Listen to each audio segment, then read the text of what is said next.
प्रिय छात्र, आज हम कक्षा 10 की मनोहरे गणित में प्रश्नावली 5B के प्रश्नों का हल समझेंगे। आज हम इस प्रश्नावली में हम लोग सवाल नंबर 20 से हल समझेंगे। तो सवाल नंबर 20 जो है वो कुछ इस प्रकार से कहता है, दो समांतर श्रेणियों का सार्व अंतर समान है। यदि इनके 100वें पदों का अंतर 100 है तो इनके 1000वें पदों का अंतर क्या होगा। ठीक है, यानी कि यहां पे जो सवाल दे रखे हैं तो यहां पे दो समांतर श्रेणियां हैं। तो यहां पे हम मानेंगे, माना पहली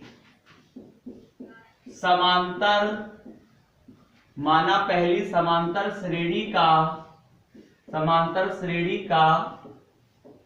प्रथम पद A1 तथा दूसरी समांतर श्रेणी का प्रथम पद A2 है। यहां पे मान लिया गया, माना पहली समांतर श्रेणी का प्रथम पद A1 तथा दूसरी समांतर श्रेणी का प्रथम पद क्या है, A2 है। अर्थात सार्व अंतर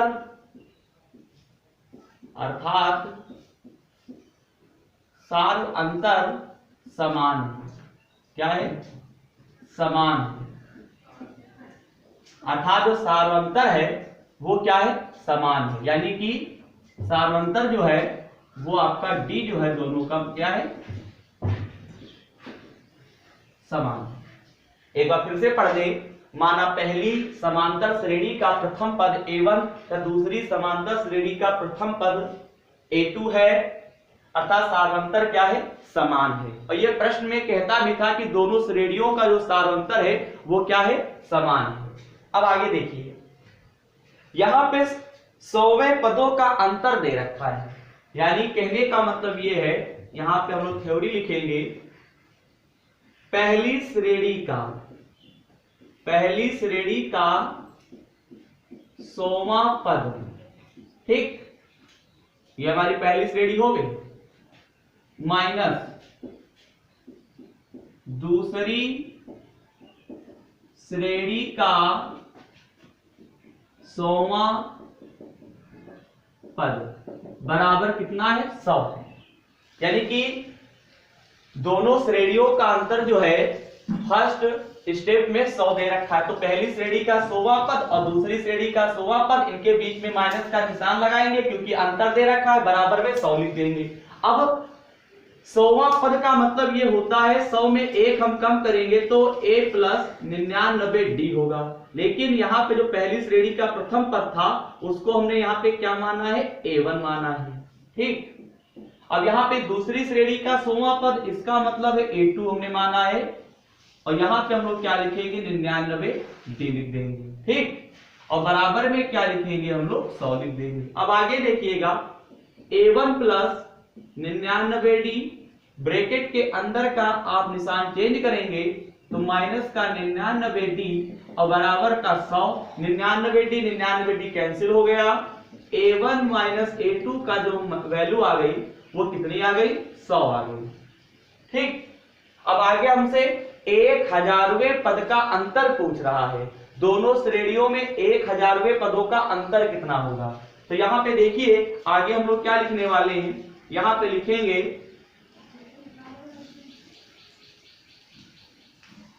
तब एक, यहां पे पहले लिख दो, तब पहली श्रेणी का 1000वां पद, सेम लिखेंगे, माइनस दूसरी श्रेणी का 1000वां पद। ठीक, और बराबर में हम लोग क्या लिखेंगे, यानी कि क्वेश्चन मार्क, हमें ये निकालना है।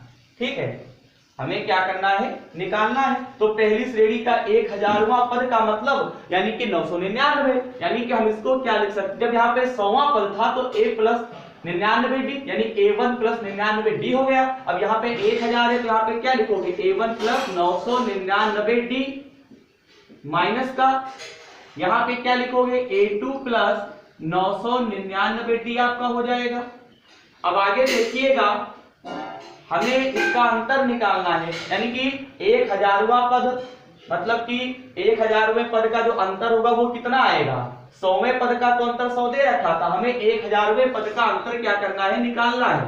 अब देखिएगा यहाँ पे लिखेंगे a1 plus 999d minus a2 minus 999d, 999 हो गया कैंसिल, a1 माइनस a2 आ गया, a1 माइनस a2 के स्थान पे हम क्या लिख सकते हैं, 100 लिख सकते हैं। क्यों, क्योंकि अभी हमने यहाँ पे 100 निकाला नहीं था। तो इस प्रकार से 1000वें पद का जो अंतर होगा वो 100 आ जाएगा। कितना आ जाएगा, 100 आ जाएगा।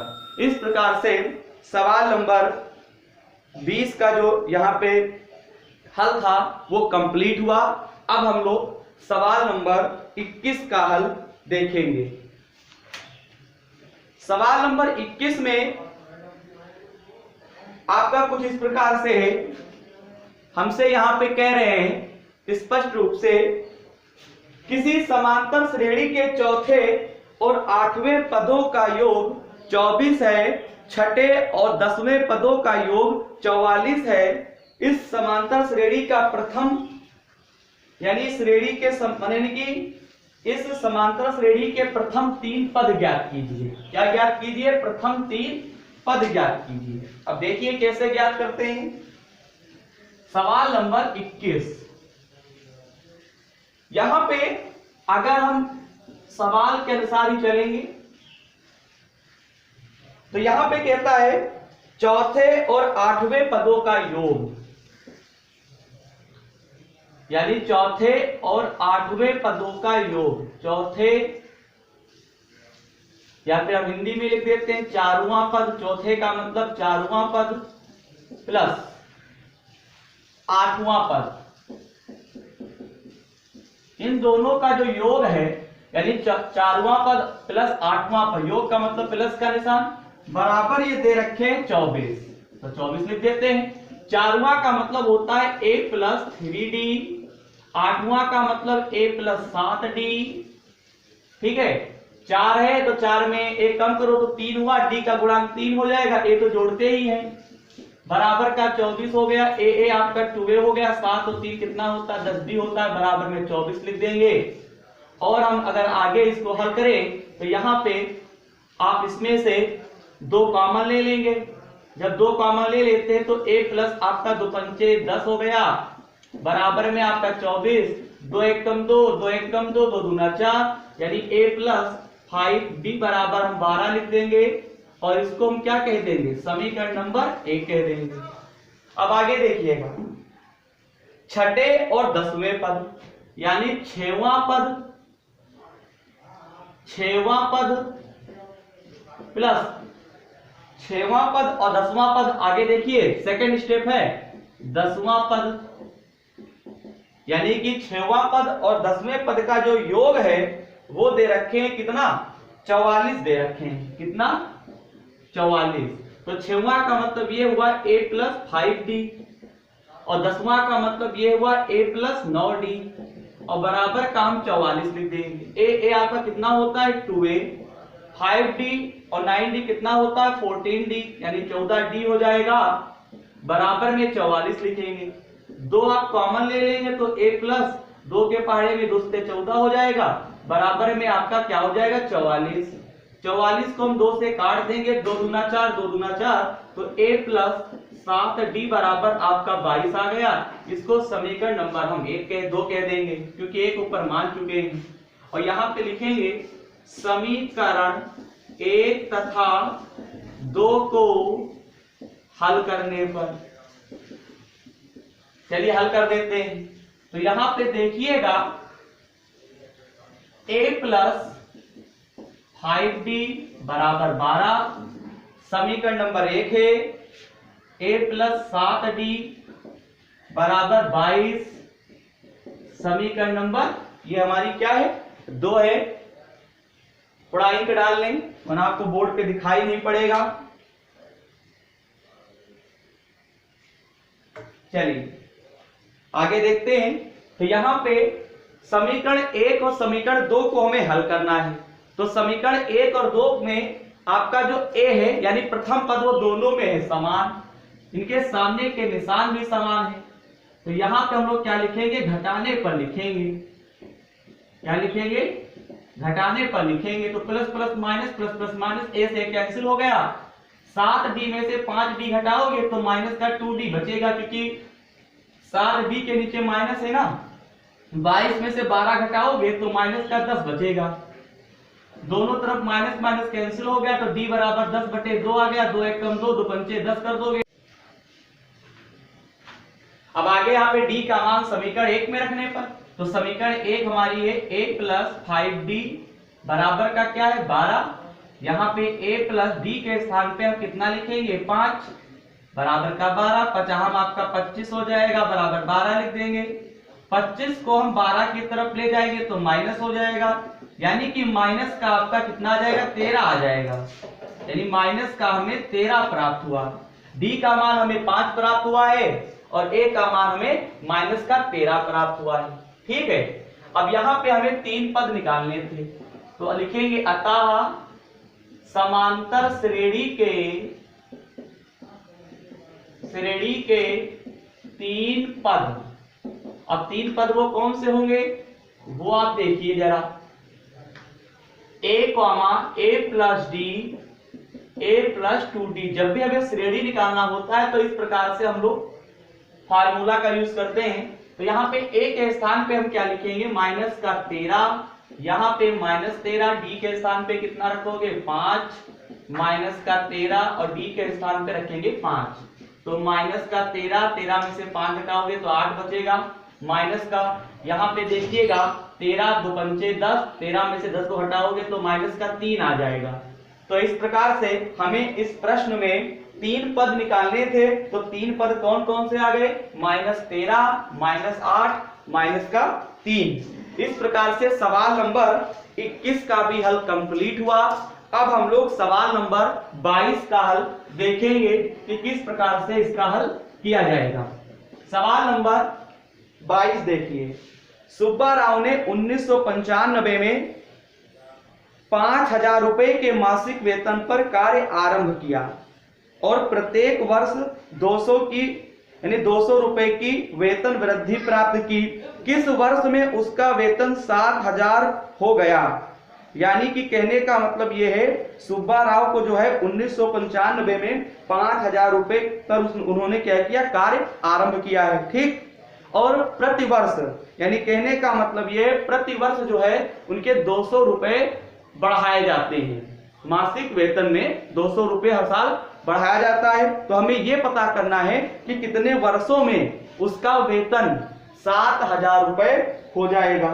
तो चलिए इसका हल देखते हैं कि इसका हल आप किस प्रकार से करेंगे।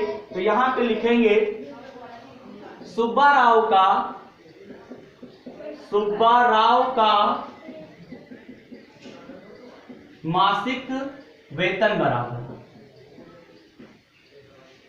या फिर एक काम करते हैं सुब्बा राव का, या फिर शुरू में सन लिख दो, यानी 1995 में सुब्बा राव का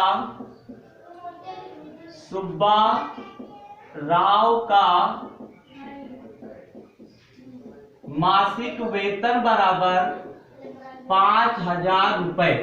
ठीक। सुब्बा राव का यानी 1995 में सुब्बा राव का जो है मासिक वेतन कितना है 5000 रुपए है। अब आगे देखिए 1996 में सुब्बा राव का मासिक वेतन हर साल 200 रुपए बढ़ाए जाते हैं ना, तो इस बार कितना होगा 5200 रुपए हो जाएगा। इसके बाद देखिए 1997 में फिर 200 बढ़ाओ तो 5400 नहीं हो जाएगा, यानी 5400 रुपए हो गया। अब देखिए अतः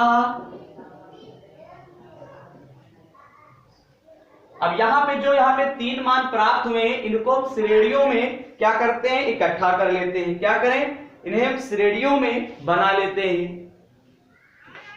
ठीक है, तो यहां पे आप हिंदी लिखो, अतः यह एक समांतर श्रेणी का रूप है। ठीक, अतः यह एक समांतर श्रेणी का रूप है, क्योंकि देखिए पहले 5000 थे, फिर 5200 थे, फिर 5400 थे, तो समान बढ़ोतरी हो रही है ना। अतः यह एक समांतर श्रेणी का रूप होगा। तो देखिए यहां पे लिखेंगे 5000, फिर 5200 और फिर 5400 डॉट डॉट डॉट डॉट, आखिरी में यानी कि एक लिमिटेशन है 7000 तक उसके रुपए हो जाते हैं। हमें केवल यहाँ पे वर्ष पता करना है, कितने वर्षों में 7000 रुपए उसके यानी उसका वेतन हो जाएगा, यानी हमें एन निकालना है। तो यहाँ पे ए बराबर 5000 लिखोगे, डी का मतलब ये हुआ दूसरे वाले पद में से पहला वाला पद माइनस करोगे, तो 5200 में से 500 माइनस करोगे, डी का मान 200 नहीं आ जाएगा, बिल्कुल आ जाएगा। और यहाँ पे अंतिम में पद आपको 7000 दे रखे हैं, तो इसको कहेंगे एन बराबर 7000। अब आगे देखिएगा, हमारे पास एक फार्मूला होता है, यानी एन बराबर a plus n minus 1 d. N के स्थान पे हम क्या लिखेंगे, 7000, ए के स्थान पे क्या लिखोगे, 5000 प्लस एन माइनस 1, डी के स्थान पे कितना रखोगे, डी हमें 200 दे रखा है, 200 लिख देंगे। अब यहाँ पे 7000 बराबर 5000 गुणा करो, तो यहाँ पे 200 एन हो गया, यहाँ पे 200। आगे देखिए 7000, 5000 में से 200 घटाओगे तो आपका 4800 बचेगा, प्लस का 200 एन हो गया। 7000 माइनस 4800 कर देंगे, 200 एन घटाइए कितना बचेगा, 200 एन बराबर आपका आ जाएगा यानी 1200 बचेगा, 1200 नहीं 2200 रुपए बचेंगे। ठीक, यहाँ पे काट दीजिए तो 0 0 कैंसिल हो गया, 2 1 कम 2, 2 1 कम 2 यानी एन बराबर हमें 11 प्राप्त हुआ। एन का मान कितना प्राप्त हुआ, 11 प्राप्त हुआ। यानी कि 11 वर्षों के बाद सुब्बा राव का जो मासिक वेतन होगा वो जो है 7000 रुपए हो जाएगा। हमें यही पता करना था कि कितने वर्षों के बाद सुब्बा राव का जो मासिक वेतन है यानी 7000 रुपए हो जाएगा। तो यानी 11 वर्षों के बाद सुब्बा राव का जो मासिक वेतन होगा वो 7000 रुपए हो जाएगा। ठीक है, इस प्रकार से सवाल नंबर 22 का हल कंप्लीट हुआ। अब हम लोग सवाल नंबर 23 का हल देखेंगे। सवाल नंबर 23 कहता है, रामकली ने किसी वर्ष के प्रथम सप्ताह में 5 रुपए की बचत की और फिर अपनी साप्ताहिक बचत 1.75 बढ़ाती है, यानी 1.75 रुपए बढ़ाती है, या फिर क्या इसको बोलते हैं यानी 1 रुपए 75 पैसे बढ़ाती है। यदि 90वें सप्ताह में उसकी साप्ताहिक बचत 20 रुपए 75 पैसे हो जाती है तो एन ज्ञात कीजिए। तो देखिए यहां पे रामकली है, इससे पहले सुब्बा राव थे। अब हम रामकली वाला सवाल हल करेंगे। तो देखिए यहां पे काम करते हैं, पहले मान लेते हैं, क्या मानेंगे वो देखिए। यहां पे लिखेंगे रामकली ने प्रथम सप्ताह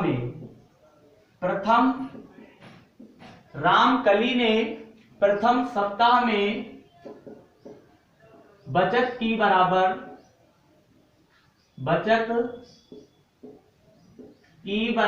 कितने रुपए, 5 रुपए, यानी ये 5 रुपए की ये बचत करती है।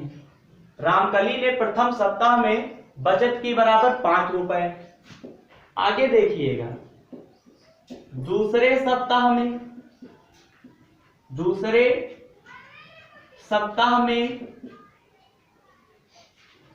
बचत की बराबर देखिएगा, हर बार 1 रुपया 75 पैसे जो है बढ़ा देती है बचत करने में।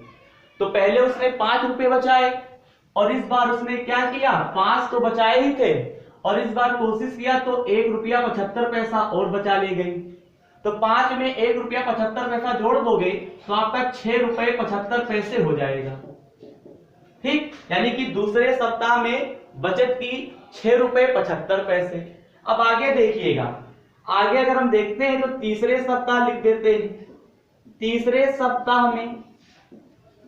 सप्ताह में बचत की बराबर, तो देखिए यानी कि दूसरे सप्ताह में उसने 6 रुपये 75 पैसे बचाए थे। अब उसने क्या किया, 6 रुपये 75 पैसे में 1 रुपये 75 पैसा और जोड़ दो, यानी कि मतलब कि 1 रुपये 75 पैसे हर सप्ताह में बढ़ा देती है।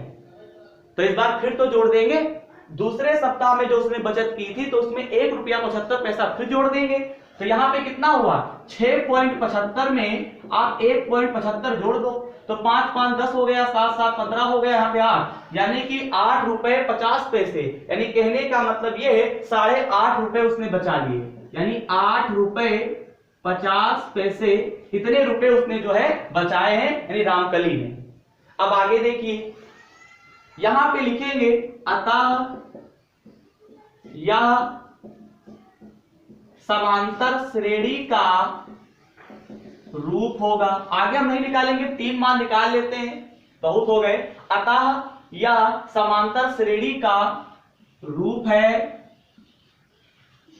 जब ये समांतर श्रेणी का रूप है, समांतर श्रेणी का तो रूप है ही है। देखिए पहले 5 रुपए थे और फिर कितना हो गया, 6 रुपए 75 पैसे हो गए, और फिर 8 रुपए 50 पैसे हो गए, यानी कि हर बार समान अंतर है। यानी कितने का अंतर आ रहा है, 1 रुपए 75 पैसे का आ रहा है। तो यहाँ पे लिखेंगे 5, 6 रुपए 75 पैसे और फिर 8 यानी 8.5 रुपए, डॉट डॉट डॉट डॉट कर देंगे। ये हमें श्रेणी प्राप्त हुई है।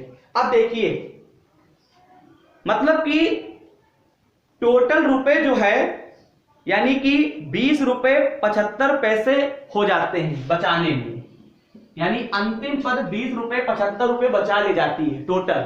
लेकिन हमें यह पता करना है कितने सप्ताह, यानी कि वो कितने सप्ताह में 20 रुपए 75 पैसे उसके पास हो जाएंगे।